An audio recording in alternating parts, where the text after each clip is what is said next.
Hello, everybody. Welcome to the show. I'll do a protracted introduction because when I do a live stream, it takes a little while for people to get pinged that, hey, a live stream is on. But my name is Chris, and this channel is Comic Tropes After Dark. Today happens to be Friday the 13th, and I would count myself among the fans of the Friday the 13th franchise. So I thought it would be fun to just do an impromptu live stream and ink my boy, Jason Voorhees. You can sort of see that, right? It's pretty light pencils. Got some inking tools here, and yeah, just gonna doodle today. Let's see. It is December, Friday the 13th, and it just being Friday night, I assume most people are currently, either doing things that are fun for the weekend or doing holiday shopping, things along those lines. I wouldn't expect a ton of people to necessarily be just hanging out waiting for an art live stream tonight, but we're probably going to get at least a few. Hello, infamous Mike Manhattan. I did see the trailer, and generally I think Danny Boyle is a pretty rock-solid director, so I'm curious to give that a shot. Yep, just going to doodle some Jason Voorhees. Well, I've already sort of done a small bit of doodle so that I've got like the basics worked out, and I'll mostly be sort of inking and just chatting. Got a few things I could talk about. I'm working on my latest episode of Comic Tropes. I don't think I'm going to be able to have it out this weekend. It just is a little more ambitious than I realized. But I'll be talking about The Walking Dead, just coincidentally also sort of a zombie thing. You can see I've got a bunch of little tabs there for my sort of reference notes.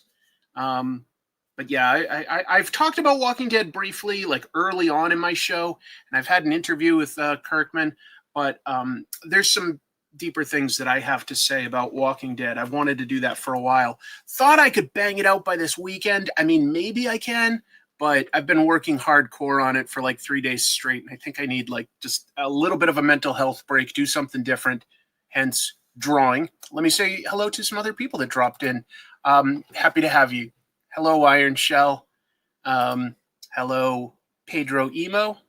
And wow, an actual super chat. Was not expecting that today. Thank you so much, Steve.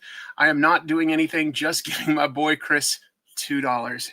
It's $2 I really appreciate. That's very, very sweet of you. Very kind. Well, always happy to have you here.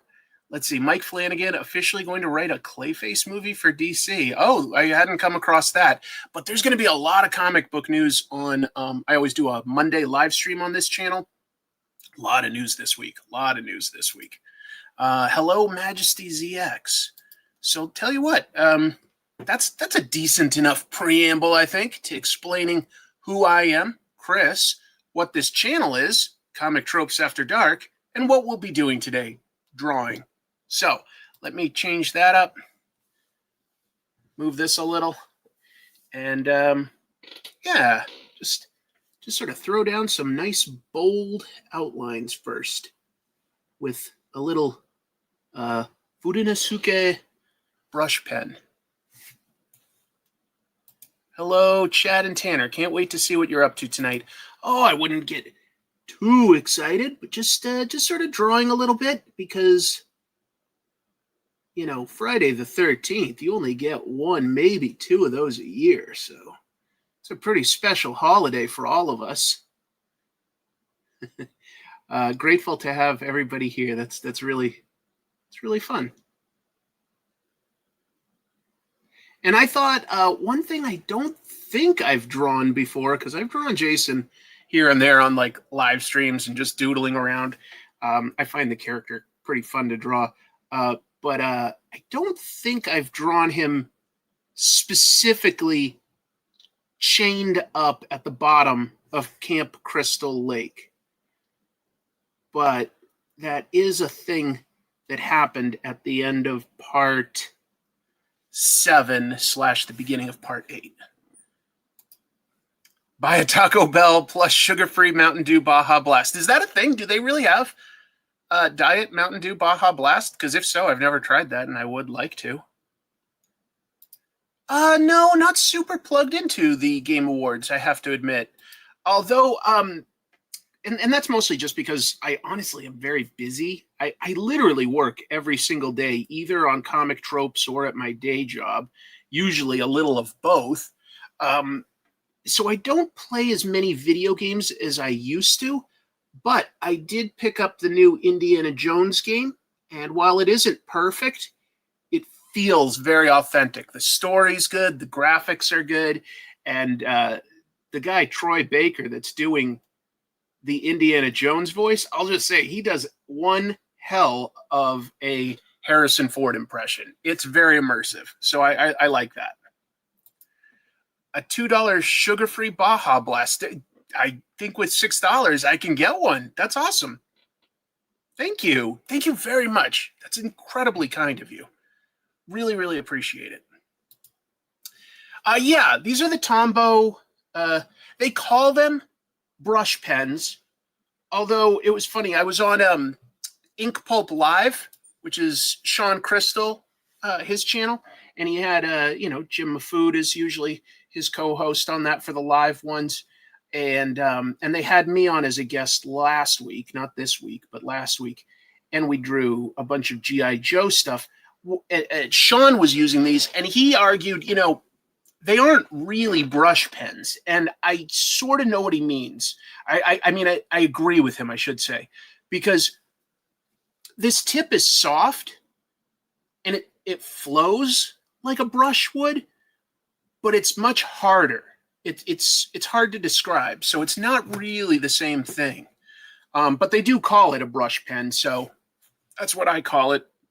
Oh boy. Thank you. I need to get going on some of my Christmas shopping because I guess I've done about half of it now that I think of it. I've done about half of my Christmas shopping. And it's going to be a sort of a modest year for my family and I think.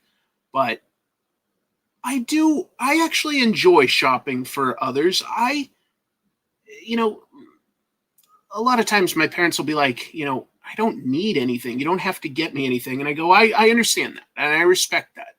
If you really want me to say, give the money to a charity or something, sometimes we've done that. But there are types of love. And I have to admit, one of the ones for me for giving is giving gifts. I don't know. I put a lot of thought into what I think somebody could either need or want, not necessarily on a list or anything. And it makes me happy to give them something useful, not junk and clutter. I don't like that. But anyway, I like thinking about my family and friends and trying to give them something thoughtful. Maybe that's still like a little bit of the little kid in me that's just wowed by the idea of Christmas. I don't know, but I like it.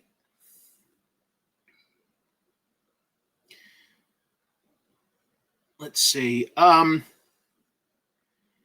won't talk about it quite yet, but if this stream goes for a little while, I may do a non-spoiler review of Kraven the Hunter. I saw it, folks.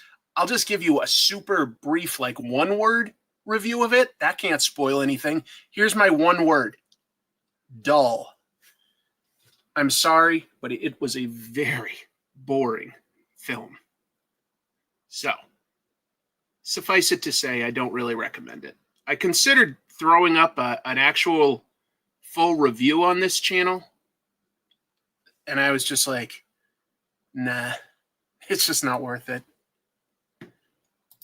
Does that mean you bought me 8 Hanukkah gifts? Yeah. Because I know that while to most Jewish people, Hanukkah is a holiday, but not necessarily the highest of holy holidays. For you specifically, Dave, I know that Hanukkah is everything. I got you 8 Hanukkah gifts. All 8? High fives. I was frugal. I do. Hello, ChemDog. Yeah, I picked up a bunch of comics this week. I haven't had time to read them. Like I say, I've been really hard at work making my episode about Walking Dead, and I won't like say my thoughts on it. I don't want to give that away yet, but you may be able to tell because this is volume 32. I'm specifically talking about my thoughts on how Walking Dead ended the comic and all. So, a high 40. From what I'm hearing, the reviews have torn Kraven the Hunter apart. I really hope J.C. Chandor's career doesn't suffer from this. Is that the director? I wouldn't even say, like, there are, like, small parts of it that are, like, good. It's not an incompetent film. I wouldn't call it that. I would just say that it's boring. It's structured poorly. But I don't want to give a full review for it. It's just putting it out there that I would not recommend spending your time. Even if you're a comic book nerd, maybe especially if you're a comic book nerd like me, I just don't think you'd find it a good use of your time. And I'll compare it real quick, I guess, since I am talking about it a bit now, but I'll just say this. If you saw Madam Web and you're like, well, Madam Web's kind of funny bad, I agree with you. That's why we actually, Jim Mafood and I reviewed it on this channel. I recommend watching that because that's ridiculous bad. It's funny bad because it's so weird, like the choices that they made. That's not the same. Kraven was just sort of boring. Anyway, that's all I got to say about that. Anybody get excited for this time of year for just the fact that we tend to like make different foods? Got any favorites?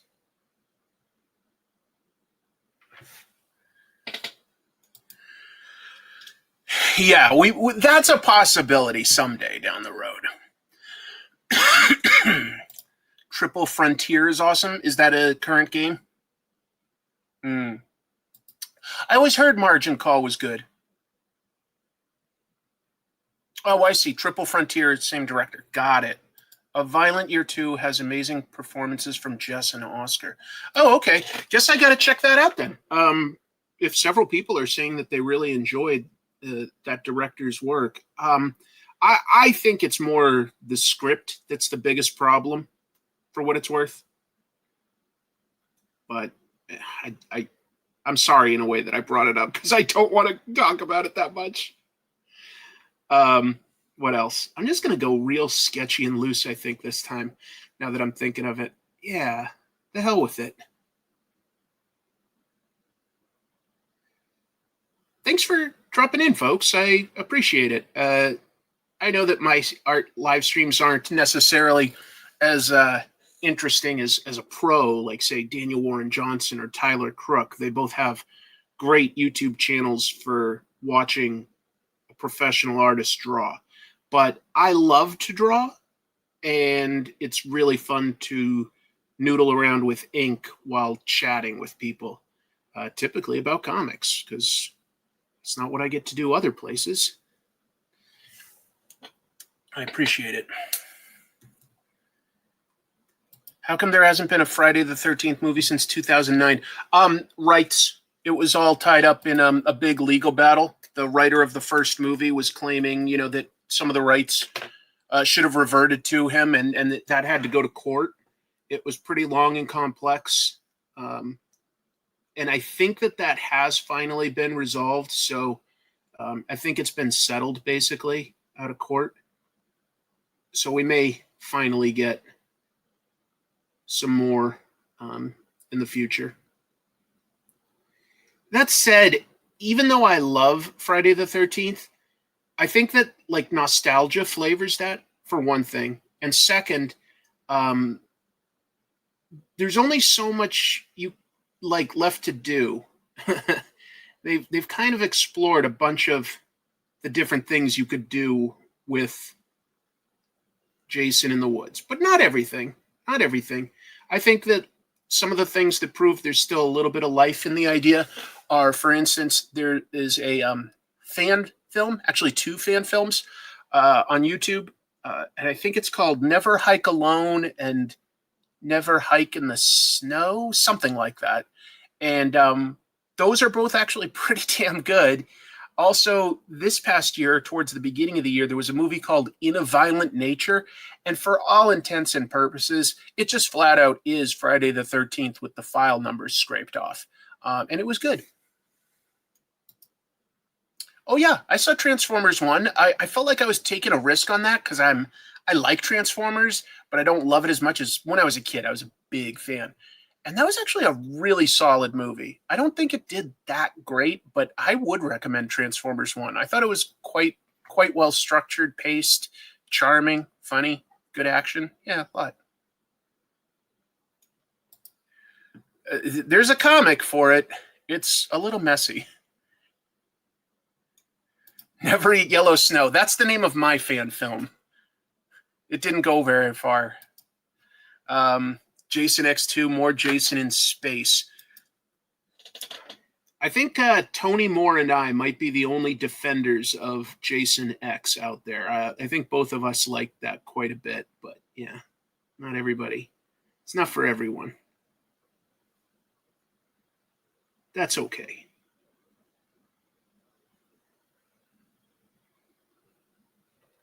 I miss Tony. He's a good friend, and he used to go to conventions a lot more frequently. Not as much now. But boy, he's a great guy and a great artist.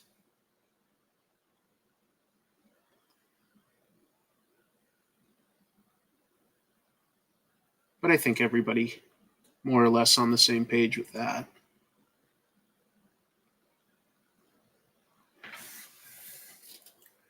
Oh, good. Thanks, Ray. Appreciate having a backup. Let's see. Other than Jason and Freddy, what other slasher villains would you like to see fight?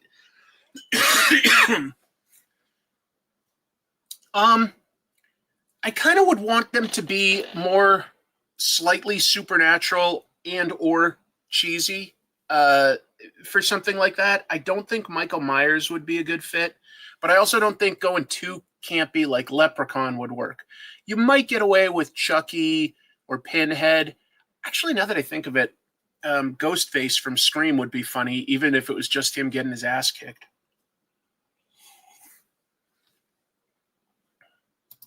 That looks good. Oh, it was reviewed poorly. No kidding. Um, oh, that's disappointing to hear that it was reviewed poorly because I have to admit, I haven't loved the sort of Lord of the Rings stuff they've done since the first trilogy. Was in I didn't care for the Hobbit trilogy. I didn't really care for that Rings of Power TV show. But the animated, what is it, like War of the Rohirrim?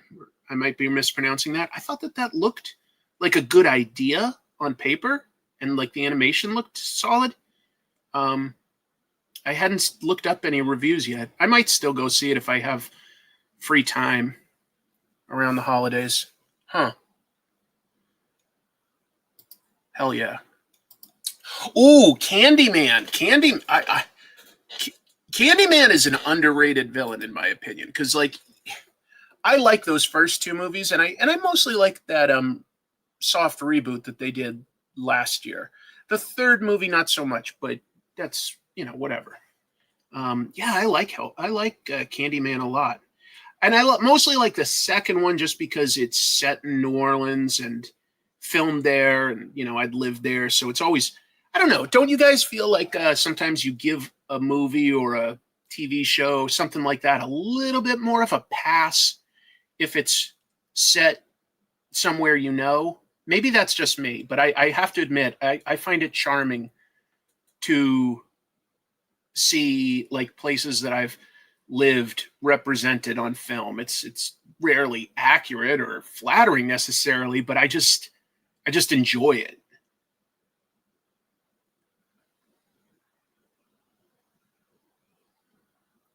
Has your like my hometown? I grew up south of Boston, a little town called Situate, and there are a small handful of films that have either been filmed in Situate or at least the town right next door.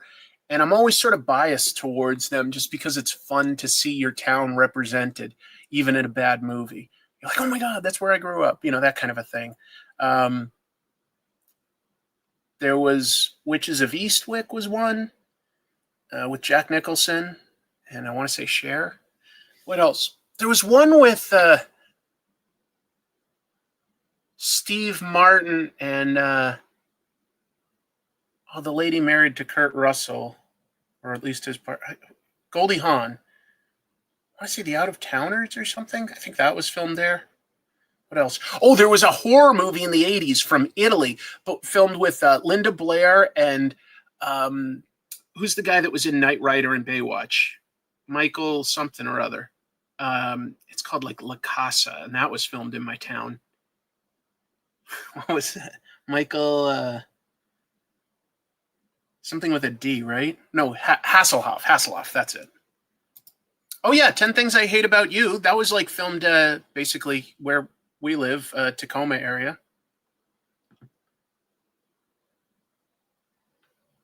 Do you? You had Pumpkinhead, Jeepers Creepers. Ugh. He's a creep.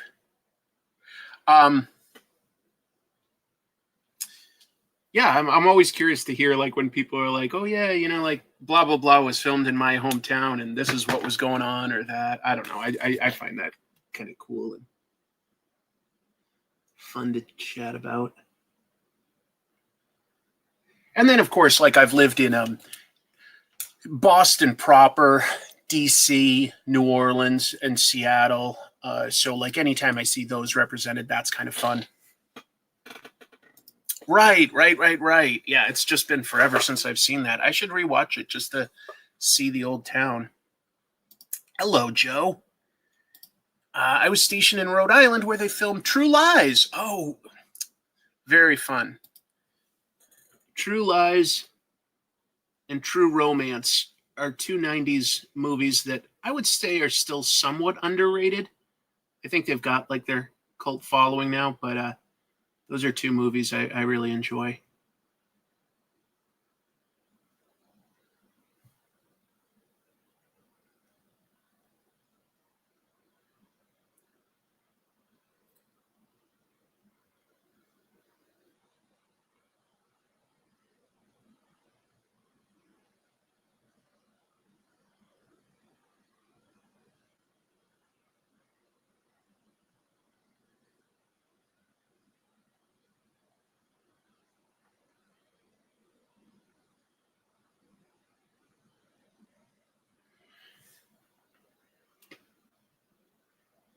I like the movie Hard Target, starring Jean-Claude Van Damme, mostly because it's in New Orleans. I mean, it's got Van Damme at his height. It's got John Woo doing funny things. It's got Lance Henriksen being fun. But yeah, that's just a fun one to see Nolans represented in a very silly way. Wilford Brimley as this Cajun uncle going like, there's a great line in it. Van Damme tells his uncle, Uncle, there are bad people on the way. And he goes, I know, I smell them. Oh, that's kind of you. Hello, Jay Smooth. Hello, Dow. Let's see. The film Blow Up, yes, has that shot in Philadelphia, has a shot from the courtroom. Wait. Oh, Blow Up. Wait, which one was Blow Up? I'm confusing it with like Blow Away and Blow Up. Was Blow Away, Blow Up. Was that the one with Michael Caine as the killer? Something like that? Oh, I love that. He knocks out a rattlesnake, bites off its rattle, and leaves that as a trap. It's hilarious. Oh, yeah, DC has lots of good ones. Well, usually not from miles and miles away, but apparently this guy can. It was, yeah, De Palma, with Michael Caine, right. A movie that like some people would argue has not aged well with time. It is still a good surprise twist, but yeah, it's probably not considered sensitive anymore now that I think of it. I haven't seen it since sometime in the 80s. Whatever happened to Brian De Palma? I mean, super competent, beyond competent director that just sort of faded away at a certain point. Maybe he's doing fine and he just didn't need money anymore. I don't know. Just feel like all of a sudden, at a certain point, I stopped hearing. I feel like maybe something like 9mm with Nicolas Cage was the last one I heard about with Brian De Palma. Travolta was in Blowout. See, I'm confusing Blowout, Blow Up, and I think Blown Away. Was Blown Away the one with like the firefighters going after like a terrorist? I'm getting them all confused now. 9mm was Schumacher. Okay, there was one. Didn't De Palma do something with Nicolas Cage in like the late 90s? Oh, did he die? No. Okay, he's alive. Yeah. 8mm with Nicolas Cage was directed by Joel Schumacher. I'm so confused now. I really made a mess of this. Whoops. What can I say?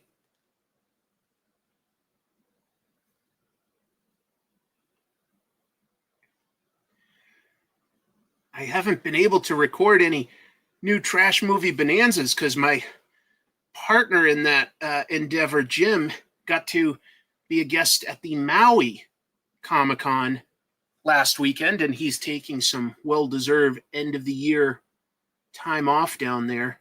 So I haven't wanted to like bother him like, I know you're enjoying your time with your friends and artists in like the most beautiful place in the world, but how about we watch a terrible movie?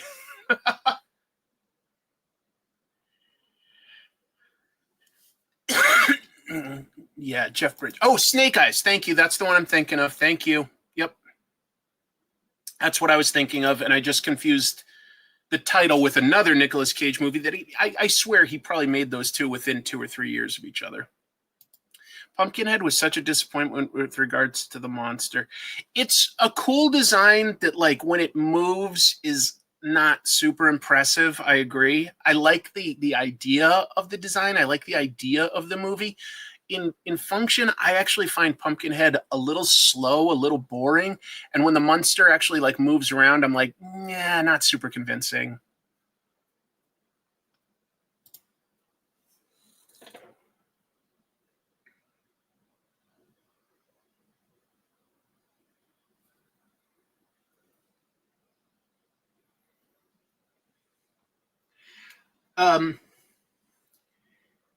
Anybody do anything fun for like the holidays? Like, you know, any unique traditions or decorate anything big or travel anywhere interesting? Just looking for related stories to this time of year, if there's anything cool to talk about. I'm just going to doodle this for a while, chat with you all, and then wolf some sort of leftovers down and get right back to work on this Walking Dead episode. But I work on the weekends, so it seems unlikely I could get this out by Sunday at this point. There's just more to say than I thought that I had to say, and a little more research that I needed to do to get the right images to back up what I'm saying. Let's see. Heaven's Gate. I don't think I did see that one. I'm aware of it, but I don't think so. Dick Dyke, 99 and seems to be still with it mentally. Same with Mel Brooks. We're lucky to have some of these guys. After hearing how much your art went for at Heroes for Heroes, have you thought about doing commissions? I probably don't necessarily have time to just take like requests, but it has made me think that maybe I should put some of these finished pieces that I've done like up for sale. Maybe that would make sense. Because like I didn't finish that, but there's like what I did this and this on ink pulp, and I was pretty happy with it. And then I've got things that I've done for like episode art and stuff. Like I've got a pretty nice drawing of Gamera around here, and I've got like old pieces that I've done in the past, like, you know, Ciri from Witcher or something. I've just got these pieces hanging around gathering dust that I don't do anything with. They're for practice for me. You know what I mean? They're for practice. I've got this will be in a comic at some point, and then this I did for a friend's what do you call it? Kickstarter. So I've got like all these pieces just sort of hanging around. You know, I don't know if he's still in the chat, but Dave from West Coast Day Avengers, I only sort of more or less recently met him in person and got to know him a little bit, but he lives pretty darn close to me. We're both like comic book YouTubers, so it's been fun getting to like know him a little better. And he does, if you don't know, probably a bunch of you do, but he does like a bunch of live claim sales of like really cool comics that he hunts down and flips for like really reasonable prices.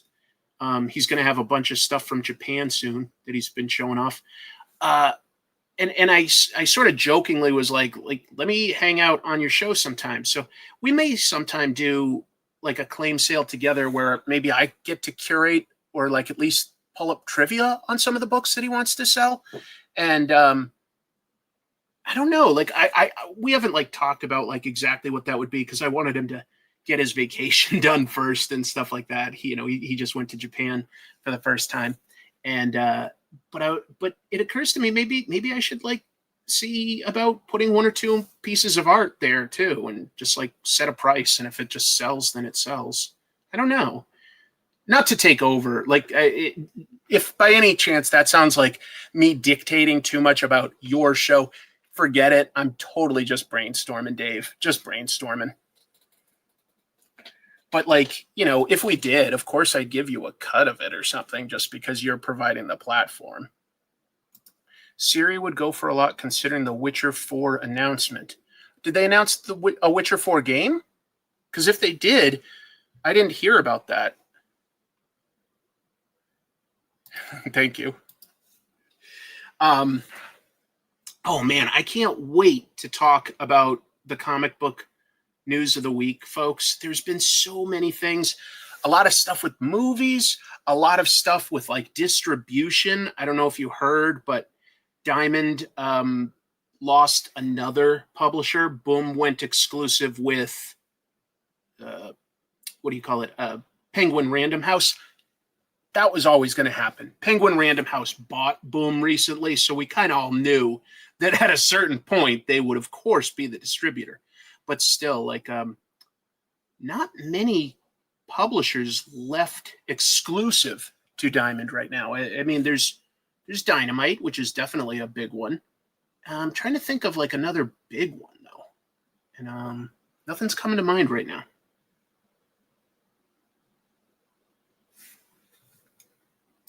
Witcher 4 and Ciri is the lead. Oh my god, I loved that Witcher 3 game. I loved it. Ooh. Jay Smooth, I sincerely have never even considered something so obvious, but maybe I should try that, like a little sketchbook. I'll give that some serious thought, because maybe I could just do that and like sort of give it to patrons as like a bonus and just have something if I go to conventions, something like that. I don't know. I feel like that's so obvious and I've never thought of it. Naughty Dog announced a new game and Reznor and Ross are scoring it. Man, that's cool. But Naughty Dog kind of always brings it. One of the best game studios out there today. Oh, somebody else suggested the sketchbook first. Sorry, I missed some of the comments. Thank you.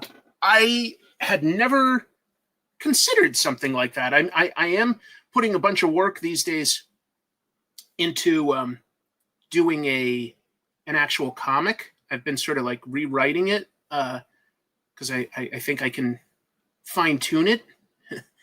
And I think a big part, honestly, of writing, my personal opinion, is that anybody can have an idea Anybody can even like force themselves to write it down.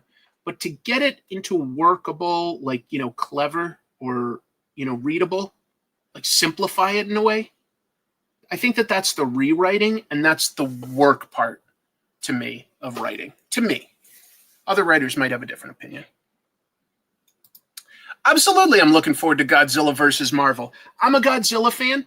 I've done an episode about the original Marvel Godzilla run. I think I think that's fun. I also did think, though, that like Godzilla Kong Justice League sounded awesome, and I didn't really love that. I wanted to like it, but it didn't quite work for me.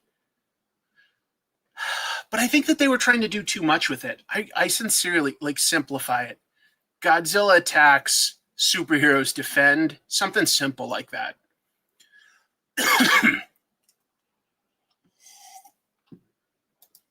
I should do a variant. Well, that's up to Jim if he ever wants. I don't know if my art would necessarily sell extra copies for Jim and his audience, but I'm certainly always willing to. That is kind of awesome. Like, yes, take a villain, take a Godzilla kaiju bad guy that's an alien, like a Gigan or a King Ghidorah, and make him cosmic. Buff him up so that it takes more than just Godzilla. It takes the heroes to also team up with Godzilla. That's fun. That's a great idea. Have you drawn any comic cover variants? No, but that's usually the kind of thing you basically have to get invited to. You don't really invite yourself. Yeah, you know what? And this is not a complaint. This is an observation on something you brought up. I have only been invited to like speak on a panel at a Comic-Con maybe like 3 times, and I've only been available for like one of those. And I don't mind at all, but sometimes I see like other people that have like, a podcast or something get asked to either MC it or host a discussion with other podcasters, other YouTubers. And I sort of go like, oh, that's interesting that I don't get asked, just because I'd be up for it. And I think I've got, enough of an audience and a history to show that, I can speak to the subject. But yeah, it hasn't really happened. And I say like 3 times, maybe it's more like 4, but like not many. And sometimes it's like, hey, if you're going to be at San Diego Comic-Con, would you like to be on a panel? And I'm like, oh, I would love to go to San Diego Comic-Con. I wasn't planning on it. Are you offering like, tickets or flight? No, we were just, if you were there. I was like, oh, well, yeah, no, I'm not there.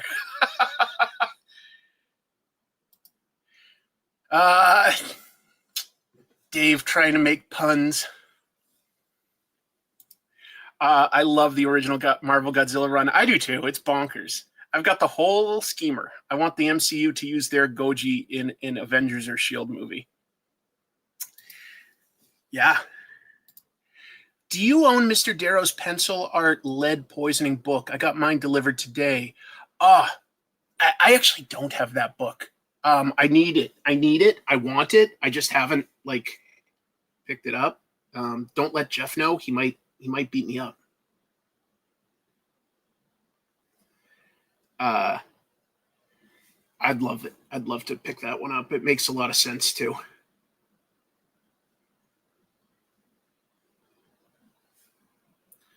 Big fan of Jeff Darrow's art. Big fan. I just, seeing it in person too, it really boggles the mind that some people can have that level of patience and dedication to their craft. I love it. I love it. I've seen that and flipped through it, Eric. Nice to see you, by the way. Nobody can draw kaiju and dinosaurs quite like Art Adams does. One of the best. But I did an episode about him on Monsters, and I just love his approach. Love it. Love it, love it, love it. There's just so many good artists out there when you think about it. We're spoiled. We're spoiled. We're in an golden age. That's my new phrase. We're in an golden age. Oh, folks, I didn't have my mic in front of me. I must have sounded so distant and tinny. I'm sorry. That's so awful.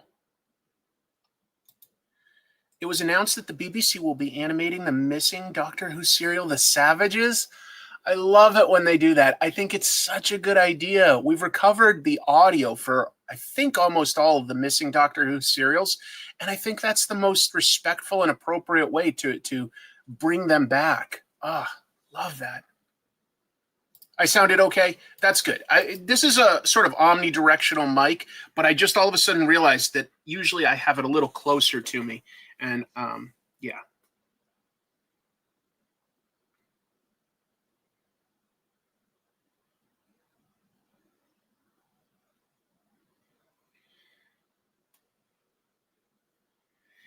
What's a movie or TV show that you would like to see adapted into comic book form, like more adventures, news stories set in that world?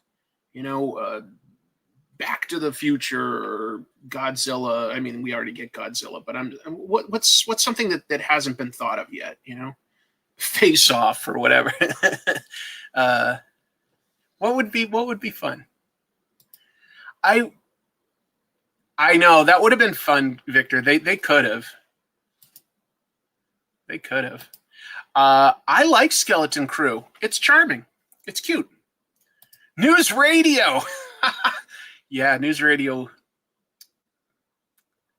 Back when Phil Hartman's character was part of the cast, I would take that. I would take more stories in that era. Over the Garden Wall. Kolchak seems to lend itself so well, and he's gotten a few shots, and I don't think anybody's quite nailed it.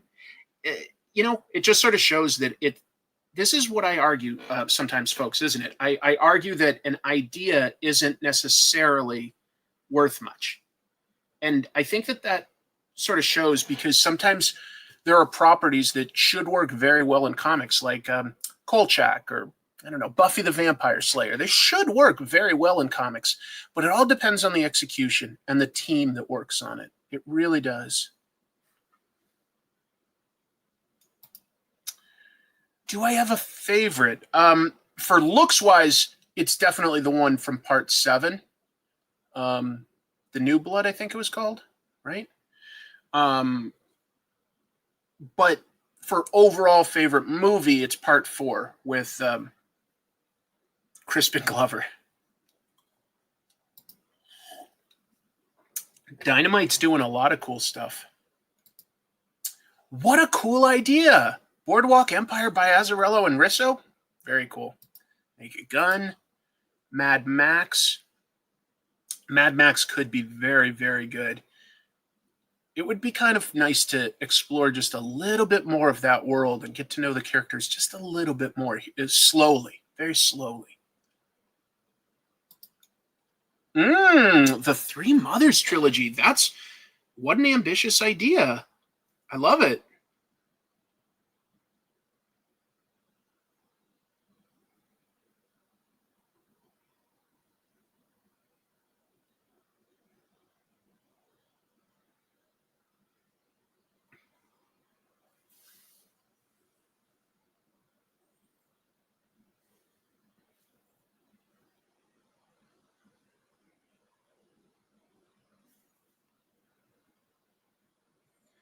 You guys are so creative.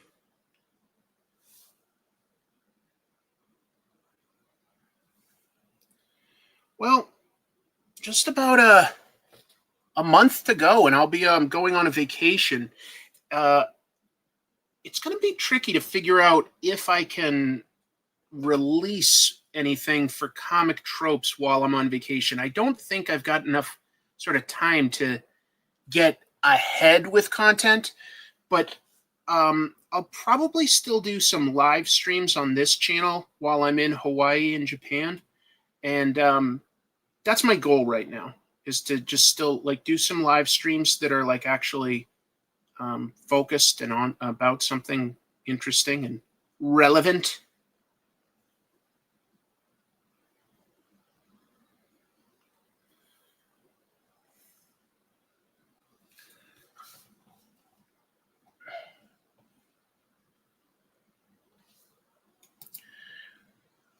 I don't think I need a comic of the Human Centipede, but I can think of how to do a series of cool covers for it.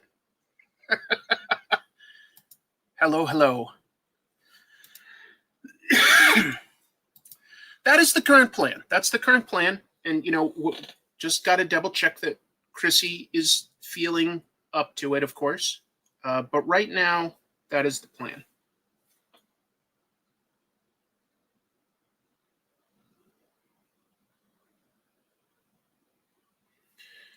Did you forget to pick anything up in Japan that I need to get for you, Dave? You came back home with a lot, so I'm assuming you got everything you wanted. The Last of Us did have a comic, and I've heard that it's actually quite good. I've heard good things about the Last of Us comic.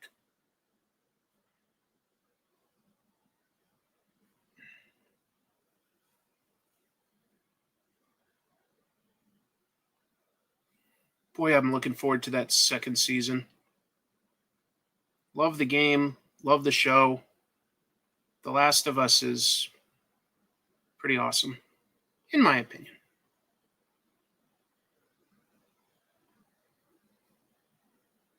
It's possible that's not a unique opinion.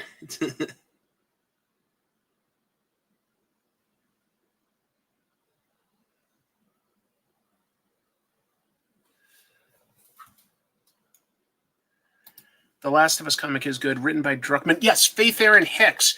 And Faith Erin Hicks has done a bunch of I would say young adult friendly comics, but she actually secretly kind of good at horror in that book. So this week it was announced she's going to write and draw one of those Skybound horror books based on the Universal monsters. She's doing The Mummy, and I was like, yes, that sounds really good. So I'm looking forward to that. Yeah, I'll get some of those. I'll get some of the Japanese mayonnaise drink, all that delicious stuff. Star Comics. Elder Scrolls, Fallout. I like that show, Fallout. I haven't played those games, but I took a shot on the show, and very cool show.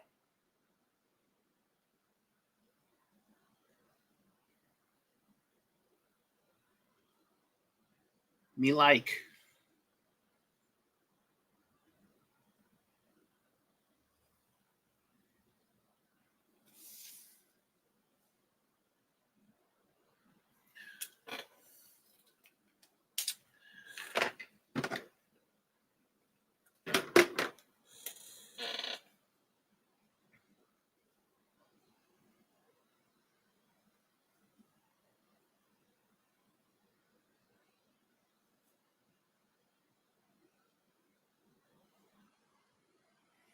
Can you guys see this okay? I hope so.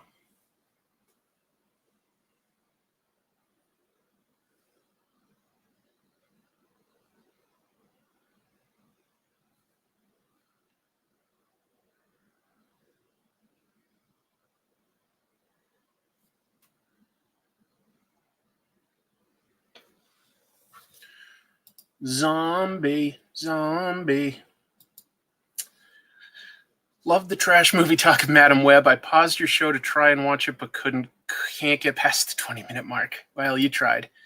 We did get copyright claimed on that one, which was only annoying because I'd uploaded it to check on any claims, had it just unlisted but uploaded so that the system can look at it for about a week. No claims. Day one were good. Day two were good. Day three, all of a sudden, Sony's like, no. So I disputed, and then they rejected that dispute. So I've taken the last step I can. I put my personal name and address on it saying, I reject your dispute. And they get to take one more look at my argument for fair use. And decide yes or no if it's worth going to court over. It's a big deal to like make that kind of call, because if Sony says, no, we definitely own this, and you're like way out of line, you can get a copyright strike on your channel. If you get 3 of those, you get your channel shut down permanently. So, you know, it's a big deal to like get a to dispute something like that. But I really feel that we're in the right, because I know we talk about a lot, but we do. I think Jim and I do talk about things in a review sense. We talk about performance. We talk about like the alleged reshoots. We talk about the comics that it's based on and what the original idea might have been if they were basing it on comics. We talk about more than just reviewing it. And then if you add up all the clips that we use, I mean, I think it would be less than 5 minutes out of like a movie that's 2 hours and 5 minutes. So I thought about it a lot, and I was like, no, I'm going to fight this one. I've always won, you know, knock on wood. I've always won every dispute that I've done so far. But you have to think about it hard, because, like I say, you could theoretically mess up and get your channel shut down if you're not doing fair use. But I think it's transformative. I really do. I thought about it. Like, I was like, did they have an argument here? I'll go back and rewatch. And I was like, no, like the clips we use are so brief, so brief. That's what I think. I think that I ultimately am in the clear. That's my take on it. It's such a weird thing. Fair use. It's nebulous. It is not a catch-all. It is not super easy, but it is something that I think of from the beginning whenever we do movie reviews. Is, you know, how much are we using of that source material? For instance, I also thought, like, we got a copyright claim when we reviewed the Japanese movie Houseu. And on that one, I also thought we were in the clear, but we were also potentially going up against Japanese laws for copyright, which can be much more stringent. So that one, I actually went back and re-edited and changed almost all the clips of House into still frames and took out the audio. Since the audio was Japanese, I figured that that wouldn't affect most of my audience too much, and still images should be fair for illustrative purposes. There's a little more work, but I think that that was probably the safer one to do.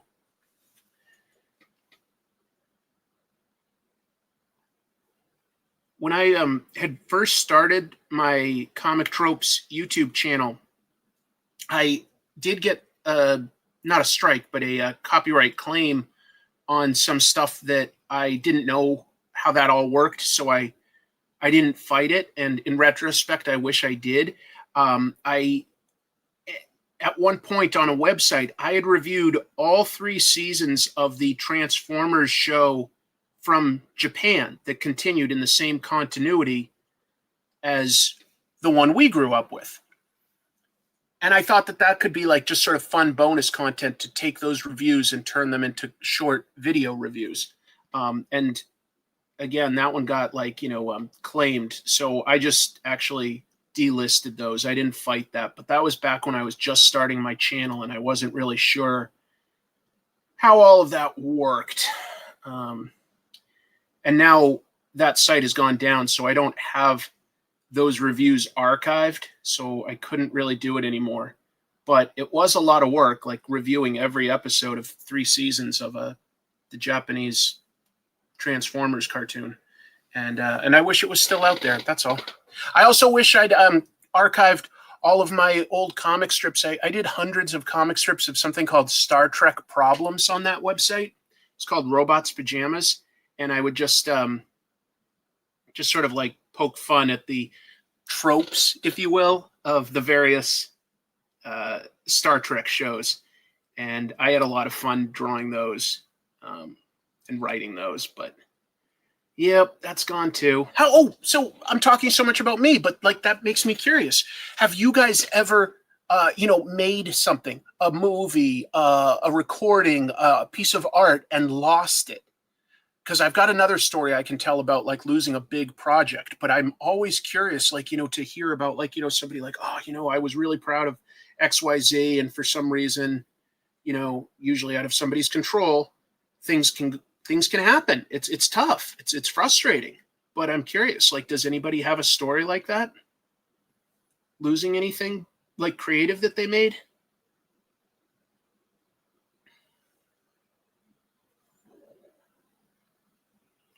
And I'll take a look at the chat in just a second to see what folks have to say.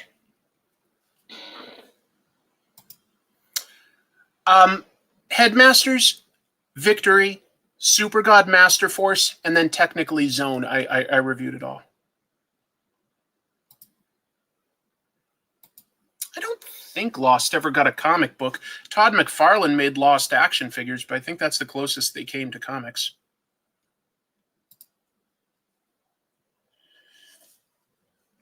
That's awesome to hear, Dave. I would never want anybody to lose something big. I was just curious because, things happen sometimes. Well, I'll tell my story real quick. So some of you know that when I was in college, some of you don't know this, but the thing I was really into doing back then was stand-up and improv. That's how I became friends with a wide variety of more successful people that I'm still in touch with. Ken Jeong is obviously going to be up there among the most successful. My friend Mike O'Connell still works in Hollywood doing stand-up and writing for shows and stuff like that. Works with Ken sometimes. They're really good friends. Anyway, my friends and I did a short film. We put together a lot of money and got actual film cameras because we convinced a bunch of students at, I think it was UNO, to borrow a bunch of professional equipment. And we my friends and I wrote a short comedy film. Not actually, we wrote a full comedy film, but we filmed a short piece of it. And the idea was called CIA Interns. It was me and my friend Mike were kind of like doofuses, but I was the cockier doofus that thought he was smart, and he was more the follower doofus. And we were in college, and we got internships at the CIA. And they ask us to shred some documents, some sort of meaningless work. But I'm convinced that they're actually secretly giving us a mission. So we read the documents before we shred them, and it sends us on a spy mission. Well, the movie started by showing the audience what our characters did to train, to be in shape, to be like a CIA agent. And it involved going to the laser tag arena and just beating on the young kids there, just absolutely demolishing them. And so yeah, we filmed we filmed a great action sequence, of us beating up some kids in a what do you call it? A laser tag arena, and then hopping on a bicycle built for two, the spy cycle, to get to work. I loved it. But here's what happened. Okay, you're like, why haven't I seen this? So my friend Chris was the director of it, and he lived down there in New Orleans with us, but was from Alaska. And during breaks, he would go back to Alaska and do some work for his father's company because it paid really well. And that's what he did on this. While he did the break, he put the film canisters, because we shot on actual film, and you need to preserve that properly. He put those in his freezer where should be protected. Well, his landlord was an absolute jerk and stingy, and realized that Chris wasn't there for a week or so, and turned off the power to his unit. The refrigerator was not on. Somehow it made the doors open. Maybe gas or something pushes it out. I don't know. And then maggots got in and started eating all the food, and they ate the film, the actual film. So we no longer have that film. Isn't that awful? We put a lot of hard work into that. It was kind of devastating.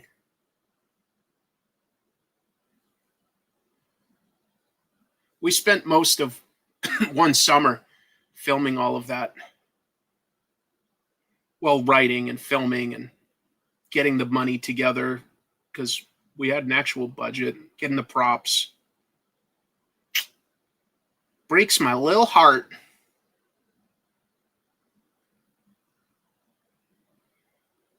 Oh, if I could get my hands on that property owner. Yeah, Chris was gone for a week. Went back to Alaska for a week just to work. And so, like, the landlord was like, well, why am I paying for power for, like, you know, somebody that's not there? I'll just turn it off while he's gone. Those maggots got a real film education.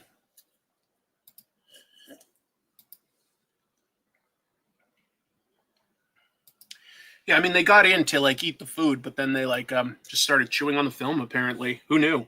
So we lost it, and we didn't have, like, the resources to do it again, so just sort of fell apart.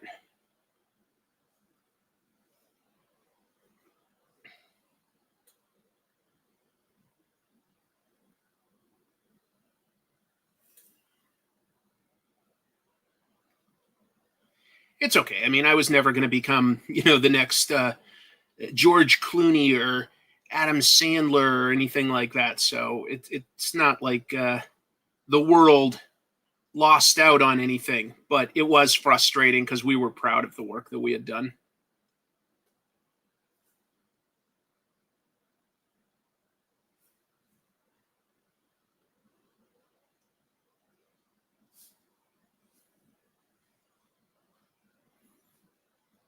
The moral is never be proud of the work that you do. Just consider it garbage. I like that attitude. I had a landlord steal my entire deposit, then send me a bill for 5 cents. I taped a nickel to a rock and whipped it through their front window. Yeah. My landlord, when I left college, also, like, took our security deposit, and he argued that the stove's burners had been, like, removed and taken. And I'm like, none of my roommates or I were going to steal the burners or off of that. And we didn't leave the place unlocked. You're full of shit, but, you know, whatever. I could have been Steve Gutenberg.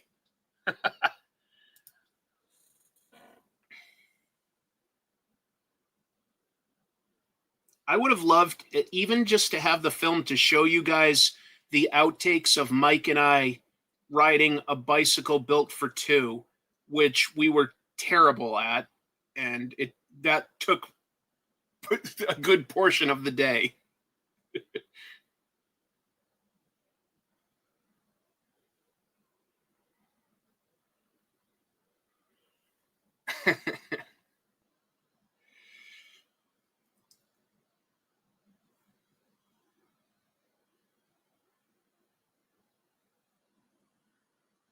But it was also it was so fun to, like, we had makeup people and sound and lighting and a cinematographer and a director and extras. Oh, it's so fun to, like, for even a day, just sort of, like, feel like you were making a movie, even if we weren't, like, professional at all. It was a good feeling. It's a good memory. It's a good memory. I did a lot of fun things with my friends. I think everybody probably has good memories of their younger days. We filter out the stuff we don't want to remember.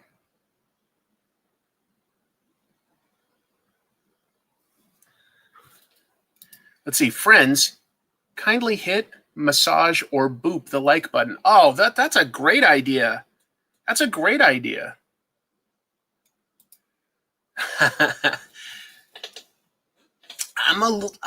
I'm pretty sure I'm a little older than Mike and Rich from Red Letter Media. I don't know their ages, but I'm pretty sure.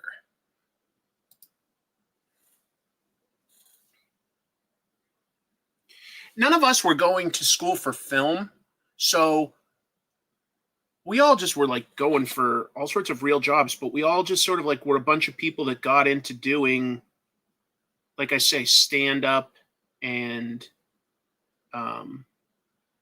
improv, stuff like that. So it was an interesting world to operate in for a little while.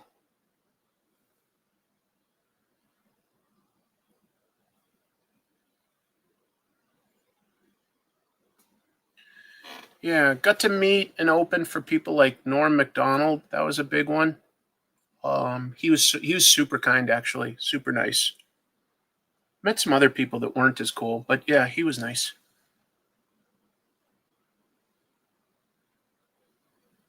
Doctor Who actor Arnold Yarrow passed away at the age of 104. Oh my goodness. I can't even imagine being that old. I'll never get that old.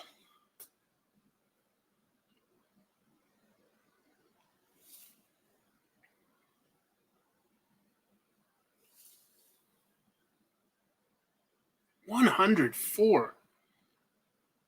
Wow. It's hard to think like anybody at 104 could have much in the way of regrets. Like, oh, I forgot to go skydiving or something. It's like, well, you had your time. You had some time. If you didn't get it done, that's on you.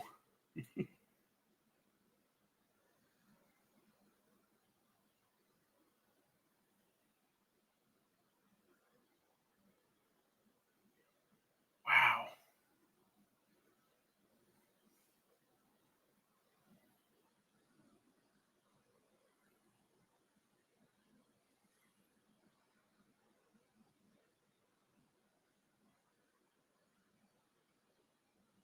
Sorry, I guess if I'm getting quiet, it means that I'm just getting a little uh, deep into what I'm drawing.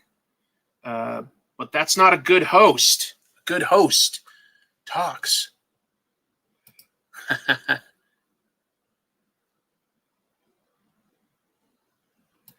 We did films at my college, multimedia course. I rode a tiny child's tricycle down a massive long hill. Jackass was popular. We did hilariously sped up footage. I love that.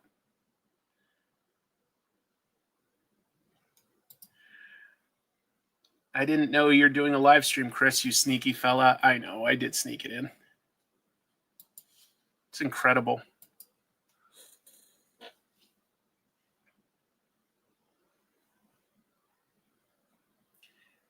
Wait, I just realized, I think the image,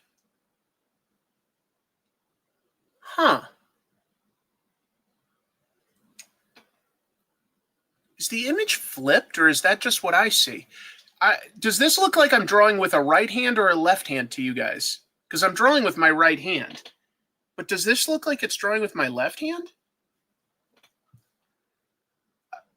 If I show a book, that's showing as flipped to me.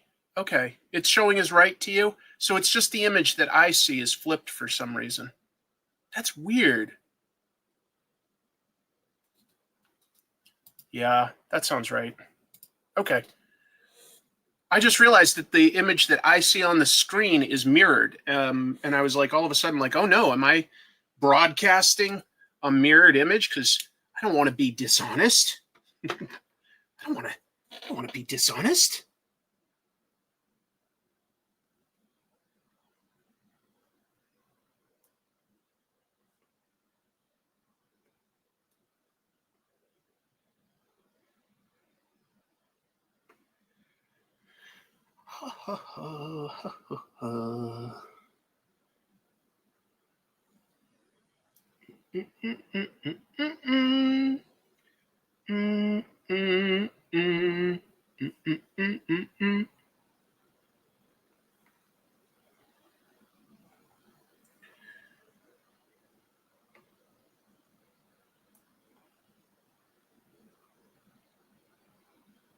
Well, be sure to catch me hosting SNL this week. Aside from that, don't have much to plug. I'm just kidding. Ooh, my favorite festive song. You know which one has really grown on me in the last couple of years? The Waitresses Christmas rapping. Christmas by myself this time. Merry Christmas. Merry Christmas. But I think I'll miss this one this year. A&P has provided me with the world's smallest turkey, already in the oven, nice and hot. Oh, damn, guess what I forgot? So on with the boats out into the snow to the only all-night grocery. When what to my wondering I should appear, it's that guy I've been chasing all year. Something close to that. It's so good.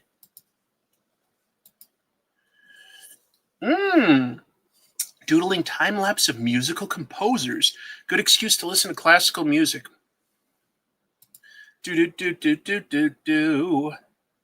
I know, yeah. I think she was a smoker, which gave her some of that like sort of unique raspy voice. But yeah, she passed away kind of young. A&P has provided me with the only all-night grocery. Oh, Destro, where is the cranberry sauce? I wasn't planning on it. I just killed my throat. A lot of people say things like Mariah Carey's All I Want for Christmas Is You or Wham's Last Christmas are ones that annoy them. Those don't annoy me. There are some Christmas songs that annoy me. Sometimes I can deal with Paul McCartney's Simply Having a Wonderful Christmas Time, and other times it drives me nuts because there's nothing to it. It's not one of my favorites, no matter what. But the ones that I really dislike, there's two. Christmas Shoes, and Patton Oswalt has a pretty killer stand-up bit about that song. I hate Christmas Shoes. It's treacly. It just it seeps into my bones and just rots me from the inside. I feel like I'm dying when I hear that song. And then there was one that they played when I lived in D.C. I don't know what it's called. It might be called this lyric that I'm about to sing, but it's this woman just singing, "It's Christmas time in Washington, America's hometown." And I was like, oh, I hate you, I hate you. Oh, I don't like that one either. That's true. I like Wham a lot. Yeah, I Whamageddoned you, but I don't know why anyone would not want to be Whamageddoned. It's a good one. I have idiots on my payroll. Good. A lot of people like that song. Good. Oh, really? You don't like that one? I have to admit, I like that one. But, I grew up in the 80s and he was the boss, and like Springsteen could do no wrong. Oh, yeah, I'll be talking about that for sure.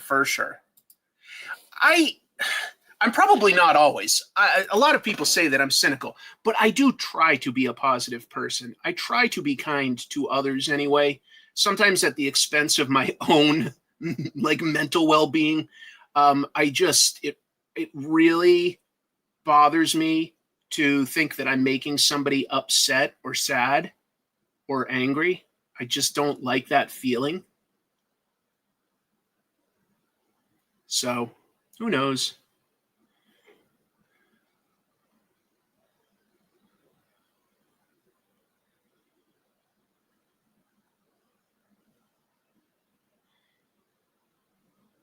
A&P has provided me the world's smallest turkey. Has anyone ever covered Christmas wrapping? Like, all of a sudden I'm thinking about it and I can't think of any other versions of that song. I can only think of the original. Christmas by myself this year. Maybe not on camera anyway. Maybe. Oh man, I love the Grinch music. Weird Al is the only person who can write songs about Christmas that I listen to and love. I love Christmas music, just so you guys know, and I love Christmas lights. It works for me. It doesn't bother me. Some people are like, "Hey, it's too early. It's too commercial." I understand those arguments, but for me, I'm really into it. I'm really into Christmas music and Christmas songs and Christmas lights. I mean.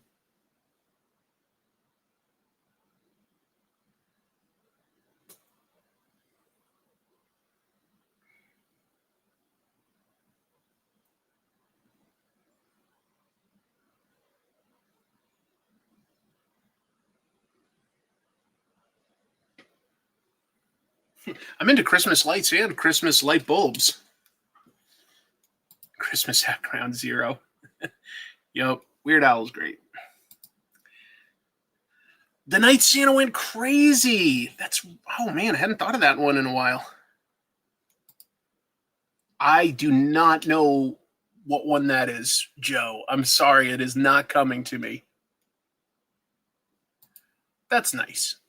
I have a lot of good memories. I remember getting my first Transformer on Christmas, and that just sticks with me for some reason.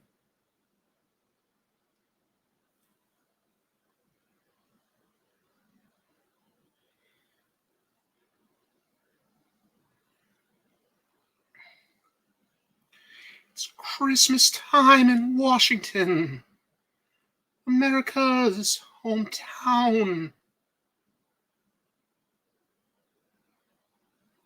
Ugh. Sir, I wanna buy these shoes for my mama, please. It's Christmas time and these shoes are just her size. Oh, God, it's killing me. Who brought this up? Who do I need to get revenge against?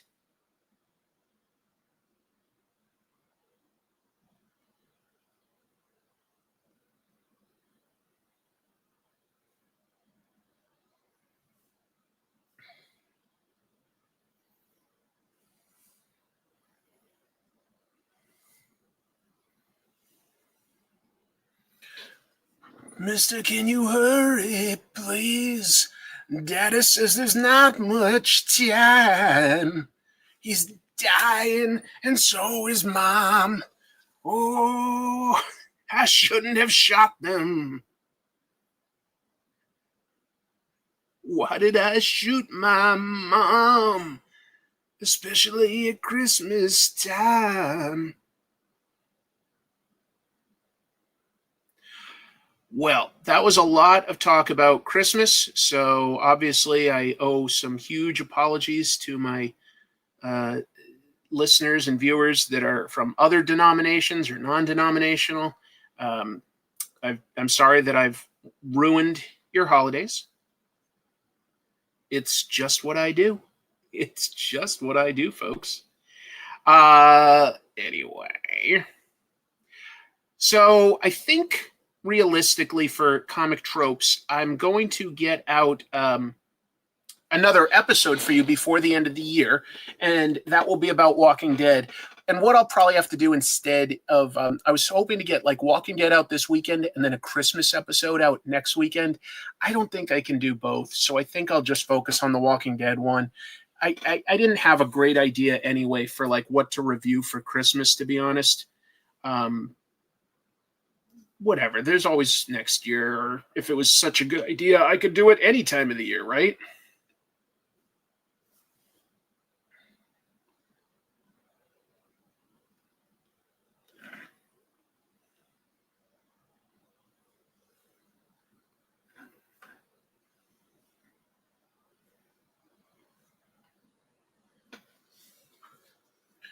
Bob and Doug.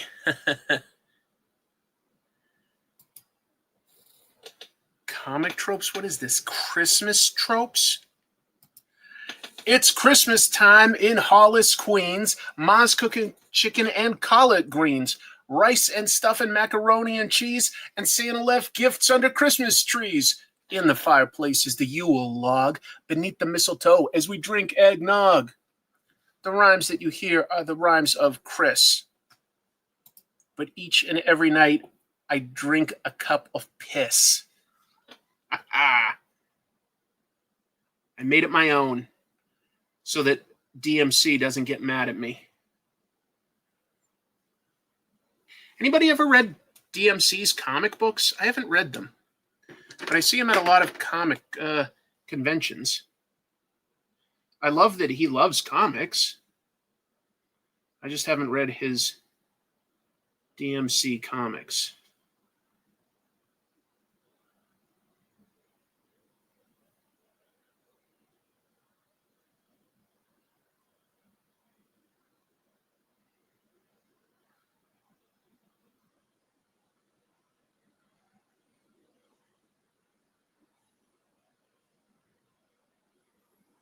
In the fireplace is the Yule log. Beneath the mistletoe as we drink eggnog. Yeah. I love that song too.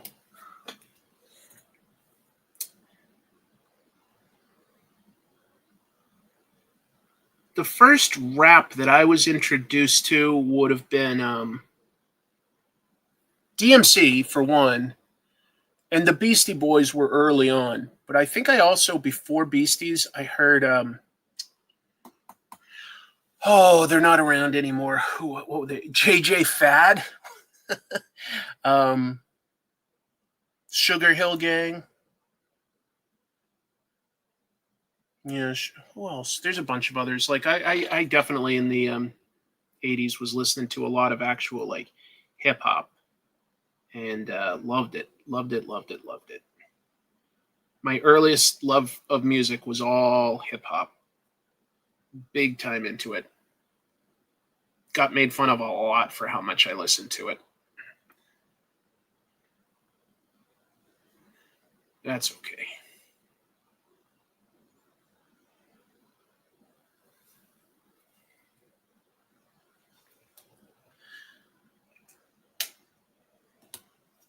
The O is for outstanding and the U is for unique.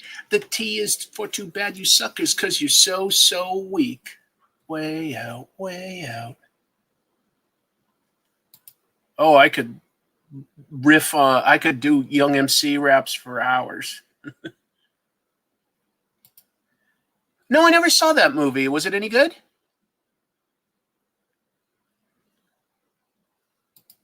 Well, I didn't live in the city, so like, literally just like listening to rap back then, being white, like people definitely were like, who are you? You're some sort of poser. I was like, this is just what I like. I don't know what to say. I love it. So yeah, I got made fun of a lot for listening to that stuff back then. I got my ass kicked once for listening to rap. That's too dark of a story to talk about.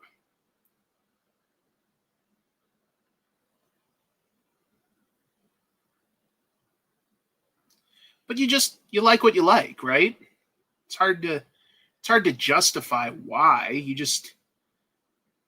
If something sounds good to you musically, it just sounds good to you. And for me, that was just rap and hip hop. I loved it. It took a long time for me to start listening to other genres, to be honest. I just sort of, yeah, I listened to a lot of rap growing up.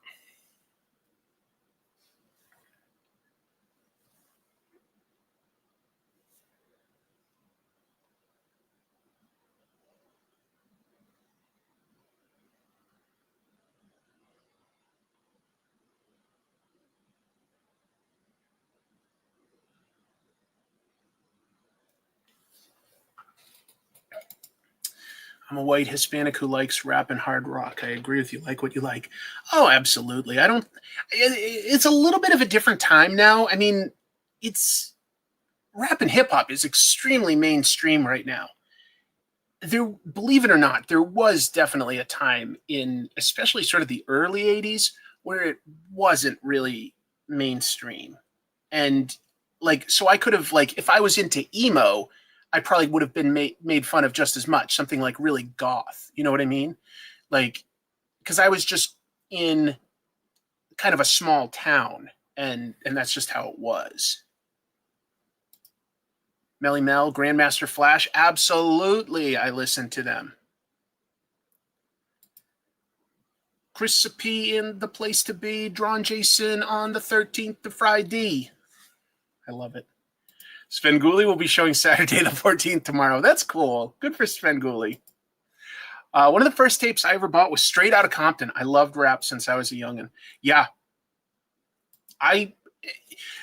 That was also like a time when there wasn't a lot of easy places to go for like reviews of music. There was like all sorts of top 10 stuff that was on the radio, really top 40, I should say. And then there was, you could get music magazines potentially, but like there was no internet is all I'm saying. So like you really, if you went to the music store, you were kind of taking a chance based on either recommendations from people or how cool an album cover looked. And I would just buy just about every rap tape back then as I could come across. And you took a shot. And some of it like burned me out a little. That happened also with anime, to be clear. There were no like reviews. Same thing with video games. And without like a good reliable place to get some like feedback on stuff like that, you could end up buying a bunch of crap in a row and sort of burn yourself out on it. Like one of the first anime things I bought was Akira, thank goodness. Ghost in the Shell, Ninja Scroll. I can't remember all of them now, but I got a bunch that were really good. And I was like, oh, I like this stuff. And then I bought a bunch where the animation was pretty subpar, and I kind of burned myself out because they also cost more than most other VHS tapes back then. So that was tough. I burned myself out on it. I do really like synthwave. I wouldn't say that I'd be somebody to ask for like a recommendation for like an actual artist, but if I come across any, I listen to it a lot. Yeah, I do like synthwave quite a bit.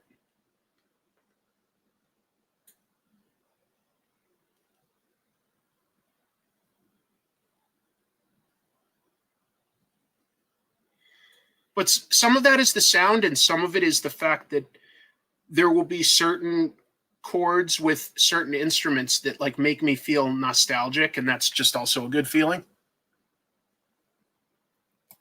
Sure, yeah. Carpenter Brute. Yeah. Devilman, Appleseed, all sort of Bubblegum Crisis, like just trying stuff like that. The Guyver. Yeah, you try some of it, and some of the animation wasn't always great, and that didn't mean that the story would be bad, but it would like when I was young enough, it sort of like put me off right away if the animation was stiffer and less fluid because I'd seen a bunch of really good stuff, you know? Thank you. I'm about to wrap this up too. I think an hour and a half is pretty good. Merry Christmas, Jason. I hope you're at peace on this day. I hope so too. The 90s OVA market had a fast growth bubble that bursted. Yeah, because they put out a lot of crap.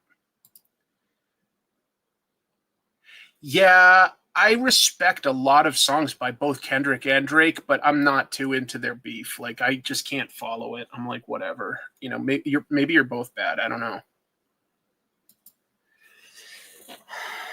Maybe you're both bad people.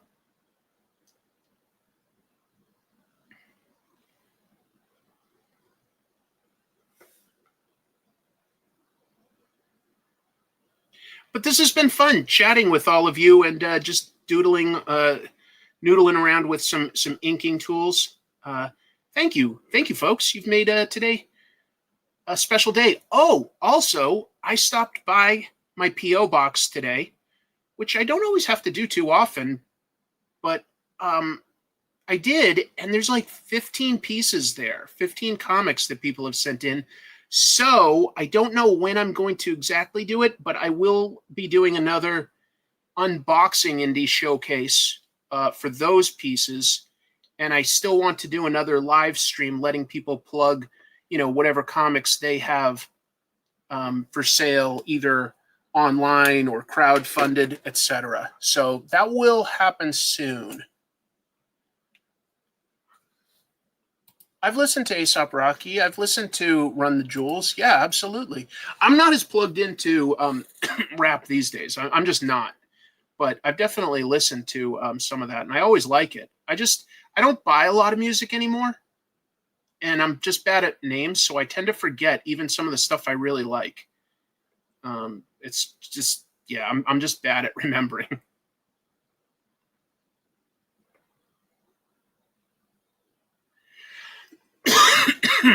Still sort of dealing with my cough, obviously. I got some medicine for it, including some steroids, and it was cleaning it up pretty damn good for a while, but it just won't quite go away. It's really nagging. But I don't feel too bad.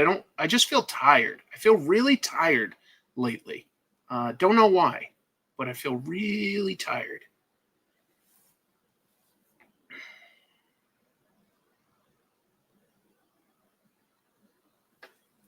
So, got to do little things like this that are just sort of fun to sort of motivate me to just keep going. I just needed a little bit of a mental health break, and I'll get back to working on comic tropes so that there's an episode sooner rather than later. That is the business I am in, producing comic book analysis. Never thought I would end up in such a specific field, but I'm grateful that I can do this. I love it. I love talking about comics. Always have. Dry weather.